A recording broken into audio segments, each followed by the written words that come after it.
नमस्कार, good morning, सुप्रभात। मैं हृदय मिश्रा आप सभी का स्वागत करता हूं। कैसे हैं आप सभी लोग? आई होप आप सभी लोग अच्छे होंगे और अपनी पढ़ाई को बहुत ही बेहतर ढंग से कर रहे होंगे। देखिए, आज है 3 जनवरी, यानी इस साल के आपका 2 दिन बीत चुका है और तीसरा दिन आज आपका क्या हो गया, लग गया है। अब जैसा कि मैंने पहले कहा था, 2 दिन मैंने 3 दिन आपको समझाया अच्छे तरीके से कि भाई 26 में पढ़ लीजिए, तैयारी कर लीजिए, आगे बढ़ जाइएगा। अब आपने उन बातों को कितना अपने भीतर संजोया होगा, माना होगा, ये आप जानते होंगे। अगर आप विगत 2-3 दिनों में मेरी कही हुई बातों को स्वीकार करते, उस पर काम करेंगे, अमल करेंगे, चिंतन करेंगे, मनन करेंगे, तो निश्चित तौर पर 2026 आपके जो है लिए एक सफल वर्ष के रूप में जो है हो सकता है। लेकिन अगर आप मेरी बातों को इग्नोर करेंगे और उसे टाइम पास मान करके छोड़ देंगे, तो फिर ये आपके लिए क्या रहेगा, घातक रहेगा और इससे जो है सीधे आप अपने पैर पर कुल्हाड़ी मारेंगे। ठीक है, तो मैं उम्मीद करता हूं कि आपने मेरी सारी बातों को सुना होगा, समझा होगा और मुझे पूरी उम्मीद है कि आप इस पर काम करेंगे इस तरीके से। ठीक है, चलिए आइए फिर आगे बढ़ते हैं और बिना देरी के आज के सेशन को हम करते हैं स्टार्ट। कल हमने आपसे प्रश्न पूछा था, लेकिन उसके पहले मैं बता दूं कि ये जो हमारा करंट अफेयर्स होता है, ये सभी वनडे एग्जाम के साथ साथ में जो भी आप पीसीएस यूपीएससी का एग्जाम देते हैं, आरओ की वैकेंसी जो आने वाली उसके लिए भी महत्वपूर्ण है। तो आप लोग पूरी शिद्दत के साथ लग जाइए, आपका जो है प्रिपरेशन जो है इसमें क्या हो जाएगी, अच्छी हो जाएगी और आप बेहतर का जो है मार्क्स गेन कर पाएंगे। ठीक है, चलिए कल हमने पूछा था कि भाई बांग्लादेश की राजधानी क्या है, सभी लोगों ने इसका उत्तर सही बताया था। आप लोग के लिए इसके लिए बहुत सारी शुभकामनाएं। ठीक है, चलिए आइए, आज का पहला टॉपिक इंपॉर्टेंट भी है आपके लिए। ठीक है, टिक लगा लीजिएगा। देखो, एयर मार्शल नागेश कुमार ने vice chief of air staff का कार्यभार अभी संभाल लिया है। तो भारतीय वायुसेना में एक महत्वपूर्ण नेतृत्व परिवर्तन के तहत एयर मार्शल नागेश कुमार ने vice chief of air staff का कार्यभार अभी हाल ही में संभाला। किसका? वाइस चीफ ऑफ, अरे भाई क्या हो रहा है, vice chief of air staff का कार्यभार संभाला। किन्होंने संभाला है भाई साहब? ये जो एयर मार्शल नागेश कुमार है, इन्होंने संभाला है। ठीक है, नाम याद रहेगा इनका। उन्होंने 1 जनवरी 2026 को औपचारिक रूप से पदभार संभाला। डेट याद रखिएगा। एयर मार्शल कपूर को दरअसल दिसंबर 1986 में भारतीय वायुसेना की फ्लाइंग ब्रांच में कमीशन दिया गया था। अच्छा, एक प्रश्न इसमें से और पूछता है कि अगर कोई नियुक्ति किसी पद पर होती तो उन्होंने जो नया नवयुक्त जो पद होता है, उन्होंने किसका पदभार संभाला, उसके पहले कौन था उस पोस्ट पे, तो ये पूछता है अपने आप पे। तो ये भी आपको याद रखना चाहिए। अभी हम आगे इस पर चर्चा करेंगे आपसे। ठीक है, तो जान लेते फटाफट। ठीक है, क्या है उनका नाम? ठीक है, तो ये जो नागेश कुमार है, उन्होंने दरअसल जो एयर मार्शल नर्मदेश्वर तिवारी, उनका स्थान लिया है। ठीक है, तो नागेश कुमार जी ने इनका स्थान लिया है दरअसल नर्मदेश्वर तिवारी जी का। तो ये फैक्ट भी आपको याद रखना है। ठीक है, चलिए, लगभग 4 दशक के लंबे सैन्य कैरियर में उन्होंने, यानी कि नागेश्वर जी ने दरअसल कई वायुसेना के कई प्रमुख लड़ाकू और प्रशिक्षण विमान उड़ाए हैं। वे संचालन, प्रशिक्षण, वैमान की सुरक्षा से जुड़े कई अनेक महत्वपूर्ण दायित्वों का निर्वहन कर चुके हैं। ठीक है, और बहुत सारे खिताब जो है इनके नाम हैं अपने आप में। वायुसेना के प्रमुख के रूप में अब वायुसेना की प्रमुख नीतियों, संचालन संबंधी दिशा निर्देशों, क्षमता निर्माण, प्रशिक्षण ढांचे और भविष्य की तकनीकी अधोसंरचना से संबंधित महत्वपूर्ण निर्णयों का हिस्सा रहेंगे। वह 3400 घंटे से अधिक उड़ान अनुभव वाले अनुभवी पायलट, क्वालिफाइड फ्लाइंग इंस्ट्रक्टर और फाइटर कॉम्बैट लीडर हैं अपने आप पे। तो इनका नेतृत्व निश्चित तौर पर भारतीय वायुसेना के लिए एक दूरगामी कदम के रूप में हम देख सकते हैं। ठीक है, इसके अलावा उन्होंने MiG-21, ठीक है, MiG-21 के सभी वेरिएंट और MiG-29 फाइटर विमान भी इन्होंने उड़ाया हुआ है। ठीक है, दिसंबर 2025 को भारतीय वायुसेना के उप वायुसेना प्रमुख के पद से सेवानिवृत्त हो गए हैं। उन्होंने राष्ट्र की 4 दशकों तक गौरवशाली सेवा की है। एयर मार्शल तिवारी जो थे अपने आप पे, ये इनका नाम अगर बात करते हैं, तो इन्होंने 7 जून 1986 को भारतीय वायुसेना की लड़ाकू विमान शाखाओं में फ्लाइंग पायलट के रूप में भी कमीशन हुए थे। तो ये इनके पदों को आपको जानना है और ऐसे क्वेश्चन आपके एग्जाम में अक्सर पूछे जाते हैं। ठीक है, सेनाओं से संबंधित जो प्रश्न होते हैं। अब आप बताइए, इस पर एक क्वेश्चन आपके सामने आ गया कि भारतीय वायुसेना के नए उप वायुसेना प्रमुख vice chief of air staff के रूप में किसने कार्यभार ग्रहण किया है? A option air marshal Narmadeshwar Tiwari, B option air marshal Vivek Ram Chaudhary, C air marshal Nagesh Kapoor और डी ऑप्शन आपका एयर मार्शल बी सुरेश। कौन सा इसका उत्तर हो जाएगा सही? तो इसमें से हो जाएगा आपका ऑप्शन नंबर बी, ये सी, एयर मार्शल आपका जो है Nagesh Kapoor.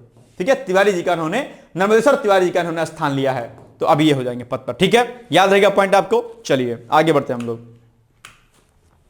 Now next question, सांख्यिकी, क्या सांख्यिकी एवं कार्यक्रम कार्यान्वयन मंत्रालय, ठीक है, ने 1 जनवरी 2025 को, 2 बार हो गया को अपने नए लोगो और शुभंकर का क्या किया है, अभी हाल ही में उद्घाटन किया है।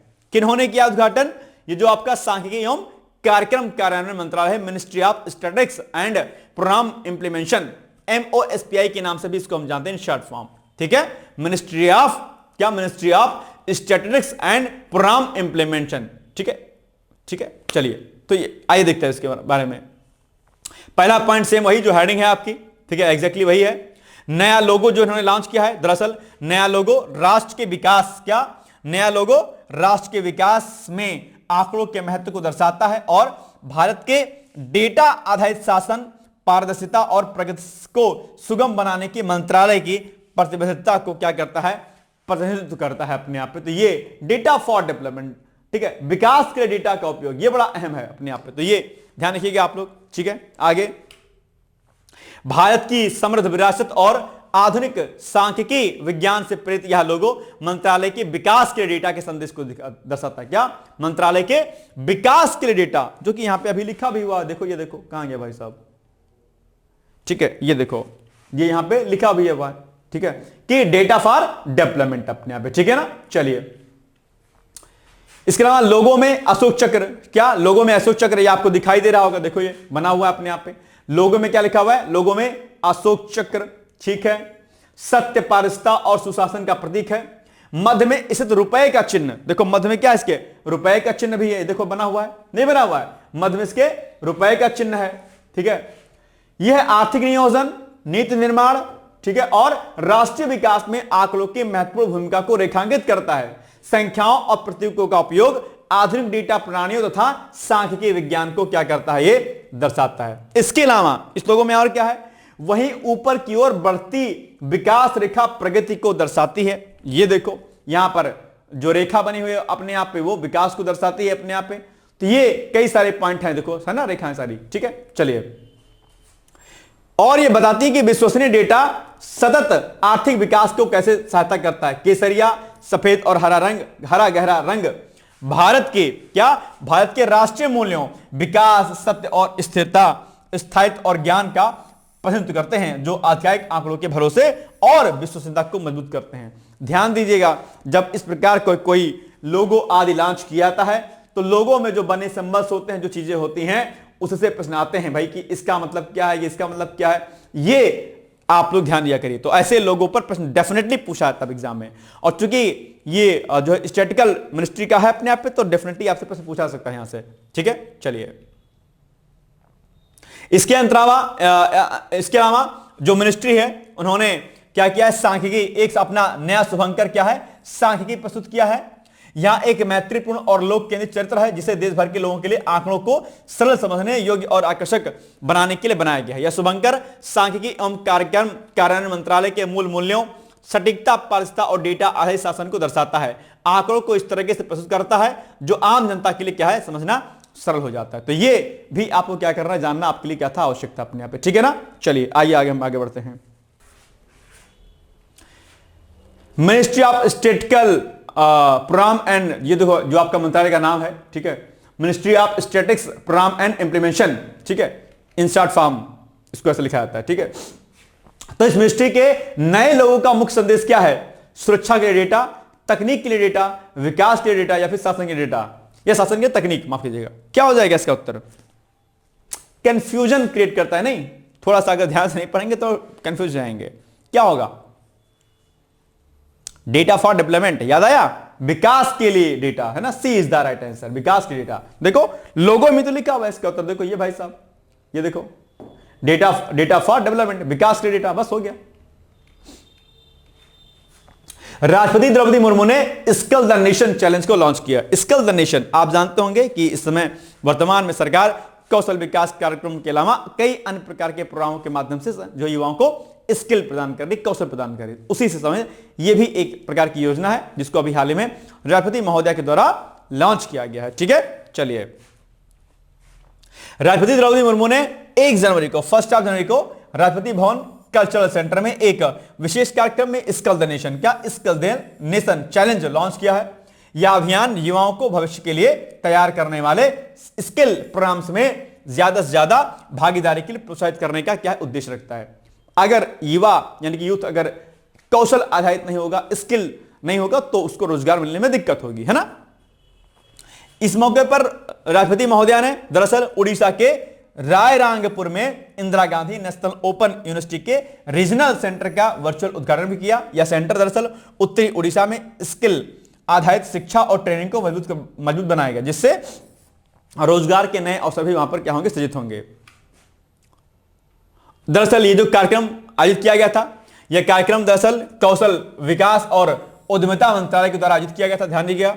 या स्किल इंडिया मिशन के तहत जो है पहल का हिस्सा अपने आप पे, जो भारत के वर्कफोर्स को आर्टिफिशियल इंटेलिजेंस वाले भविष्य के लिए तैयार करने पर क्या करता है, ये जोर देता है। ठीक है, इसमें कोई समस्या तो नहीं है आपका बॉस, तो मुझे लगता है कि आप जानकार होंगे, होशियार होंगे अपने आप पे। ठीक है, चलिए अब आप बताइए भाई साहब, क्या हो जाएगा इसका एग्जैक्टली आंसर।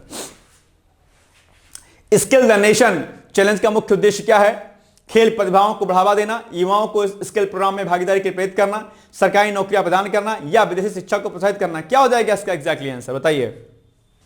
चारों में से क्या होगा उत्तर बताइए। स्किल द नेशन चैलेंज का मुख्य उद्देश्य क्या है? खेल प्रतिभाओं को बढ़ावा देना, युवाओं को स्किल प्रोग्राम में भागीदारी के लिए प्रेरित करना, सरकारी नौकरियां प्रदान करना या विदेशी शिक्षा को प्रोत्साहित करना। क्या होगा इसका उत्तर? अभी तो हमने आपको बताया है बॉस, बताइए क्या हो जाएगा इसका उत्तर। भाई साहब देखो, ऐसा पढ़ लो यार, है ना, लाइफ में कोई चीज काम आएगी नहीं। मैं बार बार समझाता रहता हूं आप लोग को, फोकस रहिए। इधर तो क्या है दिमाग लगा रहे हैं, कोई किस्मत बयान तो कोई फोन चला रहे हैं, मत चलाओ फोन भाई साहब, है ना, नहीं तो जीवन गुलगप्पे ऐसा हो जाएगा, क्या कीजिएगा फिर। ठीक है, चलिए इसका उत्तर हो जाएगा आपका ऑप्शन नंबर क्या, बी। युवाओं को स्किल प्रोग्राम में भागीदारी को के लिए क्या करना है, इनको प्रेरित करना है। ठीक है, ये इसका अल्टीमेटली उद्देश्य मोटो है। ठीक है, चलिए भारतीय रेलवे के वंदे भारत ट्रेन सेट का स्लीपर संस्करण बनकर तैयार। यानी कि वंदे भारत अब ट्रेन आप जानते हो अभी तक इसमें स्लीपर की सुविधाएं नहीं थी। अभी क्या हुआ है कि स्लीपर जो कोचेज होते हैं उसको भी अब वंदे भारत में ऐड किया जाएगा, और एक जिनको लंबी दूरी तय करनी होती है उनके लिए एक बड़ा अहम जो है ये रोल प्ले करेगा। दूसरी बात इसमें कि इसमें बहुत प्रकार के नए सिस्टम अपडेट किए गए हैं जो कि इसकी सिक्योरिटी को क्या करेंगे, और ज्यादा मजबूत करने का प्रयास करेंगे, और बैक्टीरिया आदि की इन्फेक्शन आदि के लिए भी इसमें कई प्रकार के सिस्टम आदि लगाए गए हैं। ठीक है, तो लेकिन इसमें प्रश्न पूछा जाएगा कि अभी हाल ही में जो ट्रेन चलाई जाएगी वंदे भारत, इसमें जो स्लीपर कोच चलाए जाएंगे, लगाए गए हैं, वो ये ट्रेन कहां से कहां तक चलेगी, ये बड़ा महत्वपूर्ण हो जाएगा आपके लिए, ना। तो आइए हम इस पर बातचीत कर लेते हैं एक बार। ठीक है, इसी महीने जनवरी माह में पीएम मोदी के द्वारा इसका उद्घाटन किया जाएगा। ठीक है, डेट अभी अनाउंस नहीं है लेकिन इसी महीने होगा। ठीक है, यह ट्रेन दरअसल प्रधानमंत्री नरेंद्र मोदी गुवाहाटी और हावड़ा, क्या गुवाहाटी और हावड़ा के बीच इस ट्रेन का उद्घाटन करेंगे। यानी कि ये ट्रेन कहां से कहां चलेगी, गुवाहाटी से लेकर के हावड़ा के बीच में। ठीक है, ये इसका स्टार्टिंग पॉइंट होगा, यह इसका डेस्टिनेशन पॉइंट होगा। ठीक है, यह ट्रेन दोनों दिशाओं में शाम को चल करके अगले दिन एकदम सुबह गंतव्य स्थान पर पहुंच जाएगी। इस 16 कोच वाली, क्या ट्रेन में कोच कितने हैं, 16 कोच हैं। अब ये भी आपको पॉइंट याद रखना है, इस 16 कोच वाली ट्रेन में 11 कोच एसी थर्ड एसी के होंगे।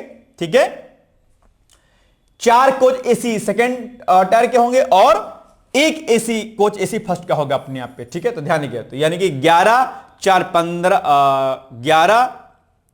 11 कोच एसी क्या हो गया। ठीक है, 11 और 4 15 हो गया, 15 और 1 16 हो गया अपने आप पे। ठीक है, ट्रेन में कुल 823 यात्रियों की क्षमता होगी। एक एसी थर्ड कोच में 56, कितना, एक एसी कोच में 56, एक एसी सेकंड टायर में 47 और एसी फर्स्ट में 24 यात्री जो है सवार हो सकेंगे अपने आप पे। तो ये सेवा जो है आपकी गुवाहाटी से लेकर के और आपका जो है हावड़ा तक के लिए रहेगी। तो अब चूंकि ये शुरुआत वंदे भारत ट्रेन से इसकी होगी, मतलब वंदे भारत में शुरुआत इसकी इस ट्रेन से हो गई है इस रूट पर। अब आगे इन फ्यूचर जो है जो अलग अलग रूट पर जो वंदे भारत चलती हैं उनमें भी स्लीपर कोचेस अब चलाए जा सकेंगे, क्योंकि अभी तक स्लीपर कोचेस नहीं थे, चेयर कार थे। ठीक है, क्योंकि लंबी यात्रा में आप चेयर कार पर जाएं तो समस्या होती है डेफिनेटली अपने आप में। ठीक है, चलिए कोलकाता और गुवाहाटी के बीच एसी थर्ड का किराया करीब 2300 रुपए, AC 2 का किराया लगभग 3,000 रुपए और AC फर्स्ट का किराया 36 रुपए होगा। उन्होंने कहा कि मतलब मंत्री जी ने कि वंदे भारत स्लीपर का किराया स्थिर रहेगा, इसमें किराया तय करने का नया फॉर्मूला तय किया गया। AC थर्ड में प्रति किलोमीटर 2.40 रुपए, AC 2 में 3.10 रुपए और AC फर्स्ट में 3.80 रुपए का किराया वसूला जाएगा। अभी भी किराया इसमें बहुत महंगा है। मुझे लगता है कि हालांकि जिस प्रकार से रेलवे की हालत हो गई थी विगत 10, 12, 15 साल पहले, वो स्थिति आप समझ नहीं सकते हैं। मतलब इतना घाटे में रेलवे थी कि आप कल्पना नहीं कर सकते हैं बॉस, ठीक है। उस रेलवे के घाटे को सुधारते सुधारते स्थितियां मजबूत काफी हुई हैं अब, लेकिन किराया मुझे लगता है कि थोड़ा सा, हालांकि इतना नहीं होना चाहिए, थोड़ा कम करना चाहिए, है ना, मुझे ऐसा लगता है, ठीक है। चलिए, कोचेस को बढ़ा दीजिए और किराया कम कर दीजिए, बस, है ना। चलिए, अब पूछा आपसे एग्जाम में प्रश्न, मतलब आज यहां पर कि वंदे भारत स्लीपर ट्रेन किन दो शहरों के बीच में चलेगी। अभी हमने बताया आपको, बताइए। दिल्ली कोलकाता, गुवाहाटी हावड़ा, गुवाहाटी पटना, कोलकाता डिब्रूगढ़, क्या हो जाएगा भाई साहब, बताइए। Give me your answer please, बताइए भाई। इसका उत्तर हो जाएगा आपका जो है ये गुवाहाटी और हावड़ा के बीच में, यानी कि option number B is the right answer, ठीक है। चलिए, भारत ऑस्ट्रेलिया आर्थिक सहयोग और व्यापार समझौते, इसका 3 साल इसका पूरा हो गया है, ठीक है। तो इसीलिए चर्चाओं में है, ध्यान रखिएगा। ऑस्ट्रेलिया के साथ हमारे जो व्यापारिक संबंध है क्या बड़े मजबूत हैं अपने आप पे, है ना।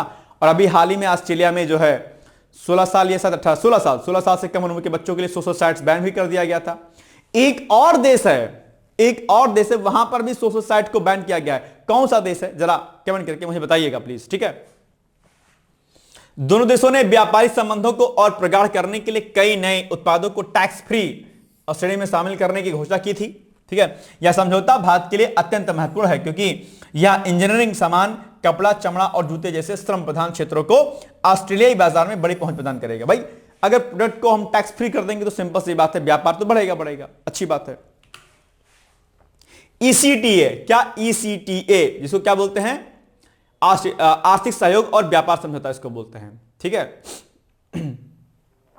ECTA के इस नए चरण से द्विपक्षीय व्यापार के $50 बिलियन के लक्ष्य को प्राप्त करने में सहायता मिलने की उम्मीद है, ठीक है। ये इसका लक्ष्य रखा गया कि भैया हमको इतना टारगेट पूरा करना है, तो ये टारगेट पूरा करना है, तो जो अभी जो छूट दी गई इसमें एक बड़ा कदम साबित होगा। इसके साथ ही IT सेवाओं और भारतीय छात्रों के लिए वीजा नियमों में लचीलापन भी इस रणनीतिक साझेदारी का एक अहम हिस्सा है। यह समझौता इंडो पैसिफिक क्षेत्र में चीन पर निर्भरता कम करने की दिशा में भी एक बड़ा कदम माना जा रहा है, ठीक है। चलिए, अब बताइए प्रश्न आप लोग इसी पर। 1 जनवरी 2026 से प्रभावी भारत ऑस्ट्रेलिया आर्थिक सहयोग और व्यापार समझौते के नए चरण के बारे में क्या सही है, मतलब कौन सा कथन इसमें चारों में सही है। नंबर 1 कथन, यह समझौते के कार्यान्वयन के 3 वर्ष पूरे होने का प्रतीक है। समझौते को अगले 5 वर्षों के लिए निलंबित कर दिया गया है। केवल पेट्रोलियम उत्पादों पर टैक्स बढ़ाया गया है। ऑस्ट्रेलिया ने भारत से सभी आयातों पर पूर्ण प्रतिबंध लगा दिया है। क्या हो जाएगा, ये जो अभी ECTA व्यापार समझौता हुआ था इसका नया चरण क्या हो जाएगा, बताओ। इट्स वेरी इजी क्वेश्चन, है ना, बहुत आसान है, बताइए। जब भी कोई दो देश होते हैं, अगर उनके मध्य में कोई भी इस प्रकार का आर्थिक समझौता या कोई समझौता ज्ञापनों पर अगर साइन किया जाता है तो वो आपके एग्जाम के लिए क्या हो जाता है, महत्वपूर्ण हो जाता है, ठीक है। तो ये आपको बताना है बेसिकली क्या हो जाएगा इसका एग्जैक्टली आंसर, बताइए भाई साहब। चलिए, सोचिए नहीं, इसका आंसर दीजिए भाई, है ना। पता नहीं क्या दिमाग आप लोग का घूमता रहता है, बताओ क्या हो जाएगा इसका उत्तर। इसका उत्तर हो जाएगा आपका A option, A is the right answer. यही तो होगा भाई, कुछ और होगा, यही होगा और कुछ नहीं होगा, ठीक है। लोड नहीं लेना है आपको। चलिए ठीक है, आइए आगे बढ़ते हैं हम लोग। ग्लोबल नेट जीरो रिपोर्ट अभी हाल ही में दरअसल क्या हुई है, एक रिपोर्ट आई हुई है और उस रिपोर्ट में दरअसल क्या कहा गया, 2025 सबसे गर्म वर्ष के रूप में कहा गया है। हालांकि 24 वाला भी वर्ष था, लेकिन इस बार भी इसको भी सबसे गर्म वर्षों में से एक माना गया है। और कहा गया है कि जो हमारी कॉप की बैठक जो 2031 में होने वाली है, जो कॉप बैठक हमारी 2031 में होने वाली है, अगर आप इस कॉप 31 में, अभी कॉप 30 हुई है, संपन्न हुई हाल ही में, ठीक है। तो सबसे पहले तो मुझे आप ये बता दो कि हाल ही में कॉप 30 की बैठक कहां पर संपन्न हुई है और कॉप 30 के महत्वपूर्ण पॉइंट्स क्या क्या हैं। आपके एग्जाम के लिए बड़ा महत्वपूर्ण हो जाता है, इसको आपको ध्यान रखना है। दूसरी बात, जो कॉप 31 होने वाली है, इस कॉप 31 में जलवायु परिवर्तन के लिए मुद्दे और अलग प्रभावी होने की उम्मीद है इसमें, क्योंकि अब चिंता और व्यक्त की गई है कि अगर हमें 1.5 डिग्री कार्बन अगर हमें उस पर नियंत्रण रखना है तो इसके लिए हमें और प्रभावी कदम उठाए जाने की उम्मीद है। इसलिए कॉप 31 पर्यावरणीय चिंताओं को लेकर के और ज्यादा सजगता इसमें दिखाई देगी और कई सारे अहम निर्णयों को उसमें लिया जाएगा। आप जानते होंगे कि काम ऐसे चलेगा नहीं। इसी के रेफरेंस में हालिया जो एक रिपोर्ट आई थी, जिसको मैंने बार बार मैं आपको बताता रहता हूं कि भैया हालिया जो एक रिपोर्ट आई थी जिसमें कहा गया था कि जो हमारे जो 17 एसडीजी गोल्स हैं, है ना, जो 17 एसडीजी गोल हैं, जिसके बारे में प्रश्न आप एग्जाम में से पूछा जाता है कि कौन कौन से 17 एसडीजी गोल हैं, इनका क्या क्या लक्ष्य है, तो जिनको पूरा करने का लक्ष्य 2030 रखा गया है। दरअसल इस 2030 तक जो है अधिकतर देश इस 17 लक्ष्यों को पूरा नहीं कर पाएंगे, भारत जैसे देशों को छोड़ करके। यह भी चिंताजनक बात है अपने आप में। तो ऐसे में यह जरूरी हो जाता है कि हम क्लाइमेट चेंज के इस बदलते जो है दुनिया में और ज्यादा बेहतर ढंग से प्रभावी कदम उठाएं, तब जाकर के हम इसको रोक पाएंगे। नहीं तो जिस प्रकार से ग्लोबल वार्मिंग बढ़ रही है और उसकी वजह से जो ग्लेशियर्स मेल्ट हो रहे हैं और जो अलग अलग प्रकार की जो मौसमी घटनाएं जो घटित हो रही हैं, इस पर हम रोक लगा नहीं पाएंगे। इसलिए आवश्यक हो जाता है कि हमें क्लाइमेट चेंज को सही करने के लिए, ग्लोबल वार्मिंग को रोकने के लिए प्रभावी कदम उठाए जाने की आवश्यकता है बॉस, नहीं तो दिक्कत होगा। इसलिए कॉप 30 की प्रासंगिकता और कॉप 30 के माध्यम से किस प्रकार से हम जलवायु परिवर्तन को रोक सकते हैं, या कॉप 31 में हम और क्या प्रभावी कदम उठा सकते हैं, ऐसे प्रश्न भी आप एग्जाम में पूछे जा सकते हैं बॉस। ठीक है, याद रहेगा। तो आपको तैयारी कुछ इस प्रकार से करनी है कि बेहतर ढंग से आप चीज को समझ पाएं। ओके, चलिए। यानी कि वर्ष 2025 में जारी ग्लोबल नेट जीरो रिपोर्ट 2025 ने दुनिया भर के पर्यावरणविदों के बीच चिंता पैदा कर दी है। रिपोर्ट के आधिकारिक आंकड़ों के अनुसार 2025 अब तक के मानव इतिहास की सबसे गर्म वर्ष रहा है अपने आप में। ठीक है, यह वृद्धि अल नीनो प्रभाव और वातावरण में ग्रीन हाउस गैसों के निरंतर संचय के कारण हुआ है। अल नीनो प्रभाव, what is the El Nino impact, क्या होता है यह अल नीनो प्रभाव, इसको मुझे आप कमेंट करके बताइएगा। और अगर आपको नहीं आता है तो मुझे बताइएगा। अब आपको मैं 2-3 टास्क देता हूं जो कि आपको कंप्लीट करना है अपने कॉपी में। पहला टास्क आपका क्या हो जाएगा आज, आपको जो आपको करना है, नंबर 1 टास्क, अल नीनो प्रभाव क्या होता है। अल नीनो बहुत आवश्यक है। अल नीनो प्रभाव, अल नीनो और अल नीना, है ना, जानते होंगे, पढ़ोगे ज्योग्राफी में आप लोग। ठीक है, अल नीनो प्रभाव क्या होता है। दूसरा,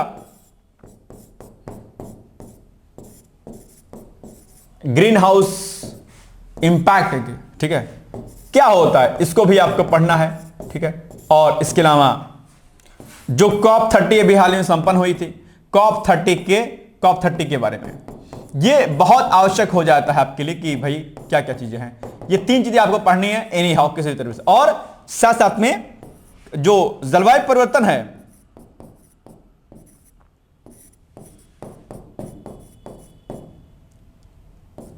जलवायु परिवर्तन के कारण, ठीक है, और कारण के साथ साथ में इसका समाधान क्या है। ठीक है, सरकारी प्रयास और जो भी चीजें हुई हैं वो सब आप इसमें लिखिएगा। ये 4 पॉइंट आपको तैयार करने, ये आज आपका क्या है, होमवर्क है। मैं उम्मीद करता हूं कि आप इसको पढ़ेंगे अच्छे तरीके से। ठीक है, चलिए। इस रिपोर्ट ने 2026 में होने वाले कॉप 31 सम्मेलन के एजेंडे को पूरी तरीके से बदल दिया है, जहां अब नेट जीरो लक्ष्यों को और अधिक महत्वाकांक्षी बनाने पर चर्चा तेज हो गई है। ठीक है, रिपोर्ट में चेतावनी दी गई है कि यदि वैश्विक तापमान वृद्धि को 1.5 डिग्री सेल्सियस तक सीमित नहीं किया गया, तापमान कम करना है, 1.5 डिग्री सेल्सियस तक सीमित नहीं किया गया, तो ग्लेशियरों के पिघलने और चरम मौसम की घटनाओं में भारी वृद्धि होगी। भारत जैसे देशों के लिए यह रिपोर्ट ऊर्जा संक्रमण की प्रक्रिया को तेज करने वाला एक स्पष्ट संकेत है अपने यहाँ पे। तो 1.5 डिग्री सेंटीग्रेड तक अगर हमें जो है टेम्परेचर को अगर स्थिर रखना है तो बहुत जरूरी हो जाता है कि हम इसको काम करें इस पे। ठीक है, चलिए अब आप बताइए क्या हो जाएगा इसका उत्तर। ग्लोबल नेट जीरो रिपोर्ट 2025 के अनुसार निम्नलिखित में से कौन सा तथ्य सही है। नंबर 1 कथन, वर्ष 2025 को अब तक का सबसे ठंडा वर्ष दर्ज किया गया है। ओके, वर्ष 2025 अब तक का सबसे गर्म वर्ष दर्ज किया गया है। ठीक है, वैश्विक कार्बन उत्सर्जन में 50% की कमी आई है। ठीक है, अंटार्कटिका में बर्फ का स्तर बढ़ना शुरू हो गया। क्या होगा उत्तर बताइए।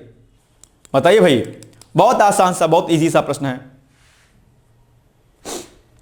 2025 क्या है, सबसे गर्म वर्ष रहा है ना, तो बस ये आप इसको में क्या हो जाएगा, इसका बी वाला आंसर हो जाएगा। इस रिपोर्ट में यही बात कही गई, तो B is the right answer. कोई दिक्कत तो नहीं इसमें, आसान है आपके लिए, है ना। चलिए ठीक है, 8वें वेतन आयोग को के बारे में चर्चा है। 8वां वेतन आयोग को 1 जनवरी 2026 से प्रभावी बनाने के लिए कार्यक्रम इसमें शुरू कर दिया गया, कार्य कर दिया गया है। जल्दी इसकी पूरी प्रक्रिया पूरी हो जाएगी और ये पूरे देश में जो भी हमारे सेंट्रल गवर्नमेंट के जो भी एम्प्लॉयज हैं उनको एक बड़ा बेनिफिट इसका मिल जाएगा, है ना। चलिए वो इसमें लिखे गए सारी बातें। यह कदम देश के लगभग 48 लाख से अधिक मौजूदा केंद्रीय कर्मचारियों और करीब 68 लाख पेंशन भोगियों के जीवन स्तर में सुधार लाने के उद्देश्य उठाया गया है, जिससे कुल मिलाकर के 1 करोड़ से अधिक लोग लाभान्वित होंगे। आमतौर पर प्रत्येक 10 वर्ष में वेतन आयोग का गठन किया जाता है ताकि मुद्रास्फीति और आर्थिक परिवर्तनों के आधार पर कर्मचारियों के वेतन के ढांचे की समीक्षा की जा सके। लेकिन इस बार क्या हुआ था, 8th पे कमीशन को पहले ही शुरू कर दिया गया था, है ना। चलिए, वेतन आयोग की सिफारिशों वेतन आयोग की सिफारिशें केवल रक्षा ही नहीं बल्कि रेलवे, डाक और अन्य सभी केंद्रीय मंत्रालयों एवं विभागों के सिविल और सैन्य कर्मचारियों पर समान रूप से लागू होती हैं। यह सुधार सरकारी खजाने पर महत्वपूर्ण वित्तीय प्रभाव डालेगा, लेकिन इससे ग्रामीण और शहरी मांग में वृद्धि होने की उम्मीद भी है। ठीक है, तो ये 8th पे कमीशन के बारे में सुन लीजिएगा। आप लोग अगर भी जॉब करते होंगे सेंट्रल गवर्नमेंट तो बढ़िया रहेगा आपके लिए। चलिए आइए, अब ये प्रश्न पढ़िए आप लोग, क्या लिखा है कि केंद्र सरकार द्वारा 1 जनवरी 2026 से लागू किए जा रहे 8वें वेतन आयोग के संदर्भ में निम्नलिखित कथनों पर विचार कीजिए। नंबर 1, इसके कार्यान्वयन से देश के लगभग 1 करोड़ से अधिक केंद्रीय कर्मचारियों और पेंशन भोगियों को लाभ मिलेगा। ठीक है, वेतन आयोग की सिफारिशें केवल रक्षा मंत्रालय के कर्मचारियों पर लागू होंगी, ऐसा थोड़ी ना है भाई साहब, ये कहां लिखा है जी। ना तो 1 ना ही 2, ऐसा हो सकता है क्या? क्या होगा भाई साहब बताइए। ये देखो ए होगा, ओनली 1 होगा, बस only A is the right answer. ठीक है, चलिए नेक्स्ट टॉपिक है पार्वती अर्घा पक्षी अभ्यारण्य। यह भी चर्चाओं में रहा है भाई साहब। ठीक है, और ऐसे प्रश्न आप एग्जाम में खूब पूछे जाते हैं, इसलिए मैं आपसे उम्मीद करता हूं कि आप इसको अच्छे से पढ़ेंगे। ठीक है, तो उत्तर प्रदेश के गोंडा जिले में, क्या गोंडा जिला जानते होंगे, है ना, गोंडा, बस्ती, बलरामपुर, फैजाबाद, बहराइच। ठीक है, उत्तर प्रदेश के गोंडा जिले में इस पार्वती अर्घा पक्षी अभ्यारण्य को केंद्र सरकार द्वारा आधिकारिक तौर पर eco sensitive zone ESZ eco sensitive zone घोषित किया गया है कि भैया ये जो है इकोसिस्टम के पॉइंट ऑफ व्यू से क्या बहुत सेंसिटिव है। यह निर्णय इस क्षेत्र की संवेदनशीलता, जैव विविधता की रक्षा करने और मानवीय हस्तक्षेप को नियंत्रित करने के लिए किया गया। इको जो है इको सेंसिटिव है, अपने इकोसिस्टम बायोडाइवर्सिटी पॉइंट से क्या बहुत सेंसिटिव जोन है, इसमें ज्यादा मानवीय हस्तक्षेप नहीं करना होगा, क्योंकि अगर ऐसा होता है तो यहां पर जो जीव जंतु, जो पक्षी रहते हैं उनको क्या होगा, नुकसान होगा। इसलिए इसको सेंसिटिव जोन के रूप में, रेड जोन के रूप में आप यूं समझ लीजिए कि इसको रखा गया। ठीक है, यह अभ्यारण्य लगभग 722 हेक्टेयर क्षेत्र में फैला हुआ है और 2 विशाल झीलों का संगम भी है। इसे वर्ष 2019 में रामसर स्थल के रूप में भी अंतरराष्ट्रीय मान्यता मिली थी। क्या होते हैं रामसर स्थल भैया, बताओ जल्दी से फटाफट करके कमेंट मुझे। विश्व आर्द्रभूमि दिवस क्या होते हैं, रामसर स्थल क्या होते हैं और रामसर कन्वेंशन क्या है, जल्दी बताओ मुझे, इतना बताओ, चिन्ह बताओ और रेडी कर लीजिएगा। क्या विश्व आर्द्रभूमि दिवस कब मनाया जाता है, विश्व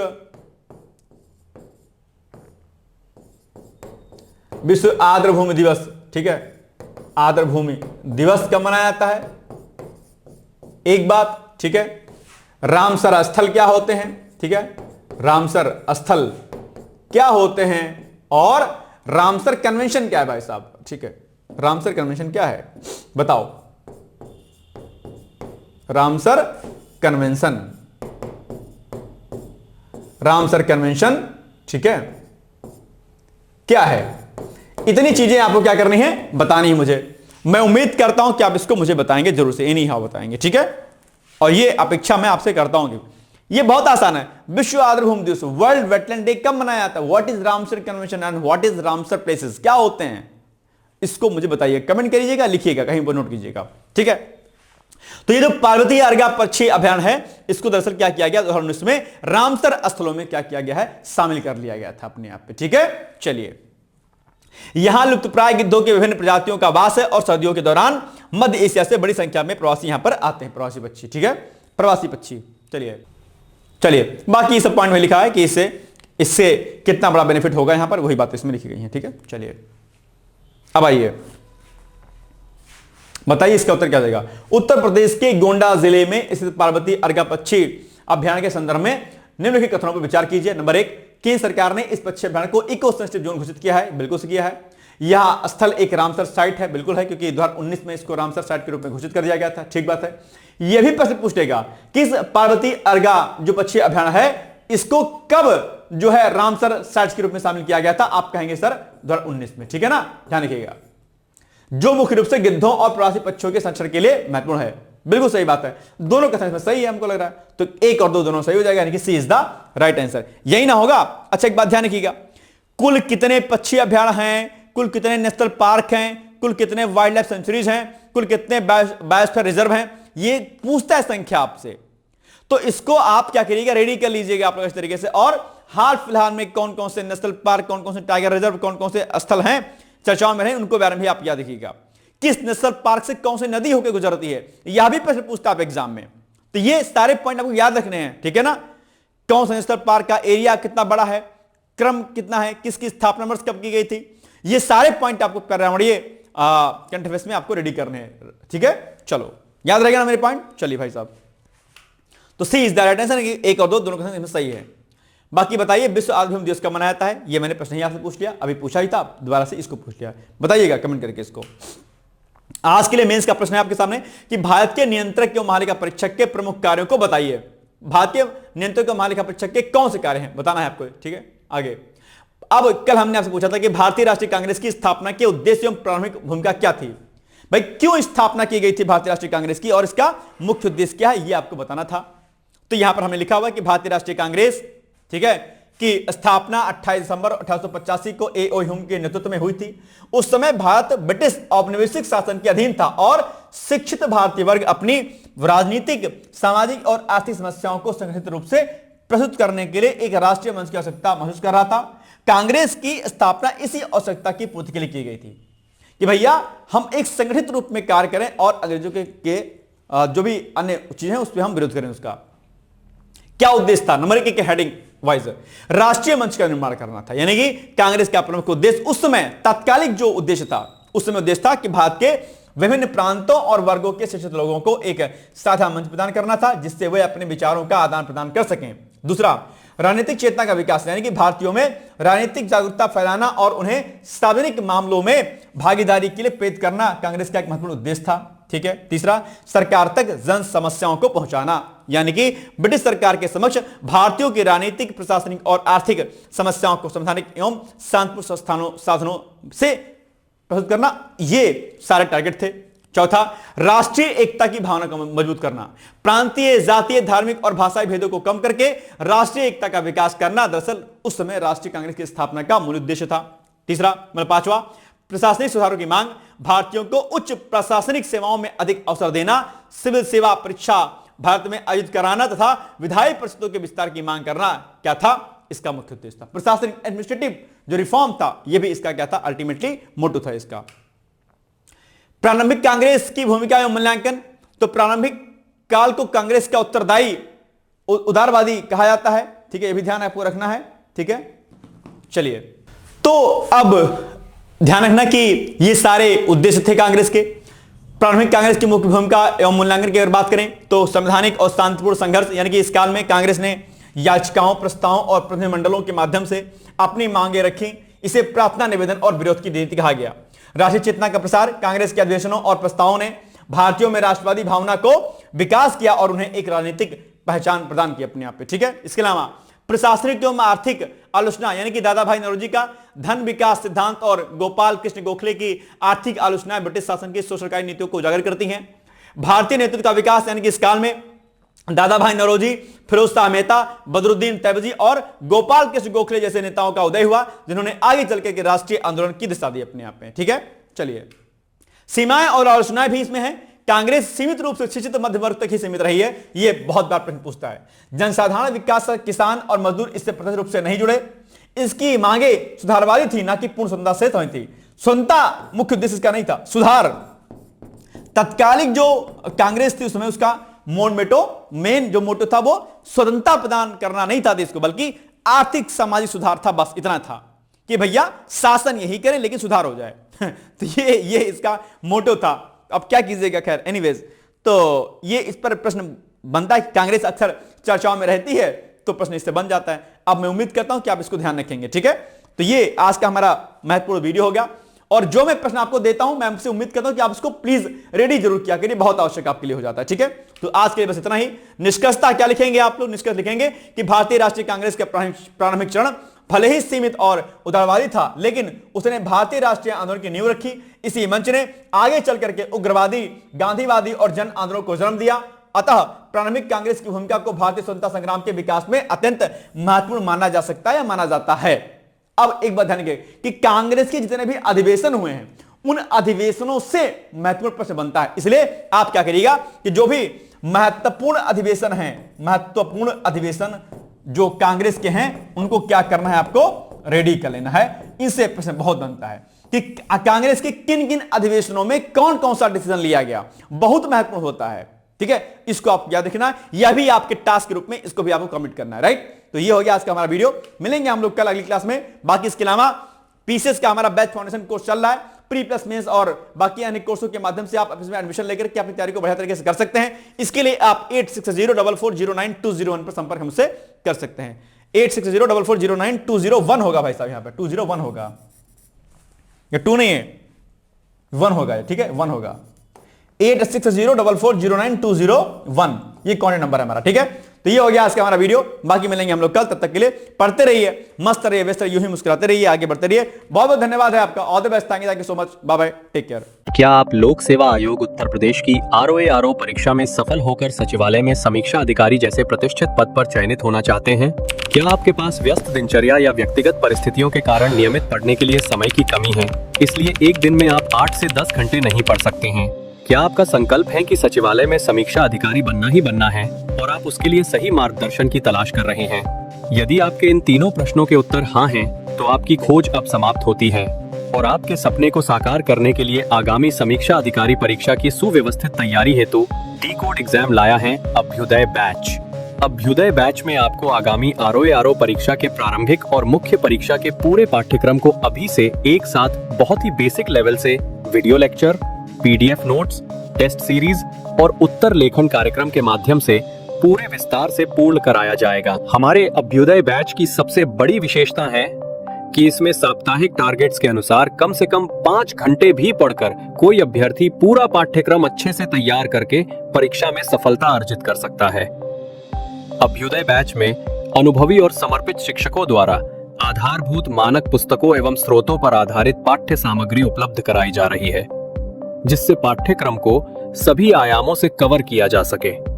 इस बैच में पाठ्यक्रम को इस विस्तार से पढ़ाया जा रहा है कि इसमें प्रवेश लेकर आप न केवल ROA परीक्षा बल्कि अन्य कई समकक्ष परीक्षाओं को भी एक साथ ही टारगेट कर सकते हैं।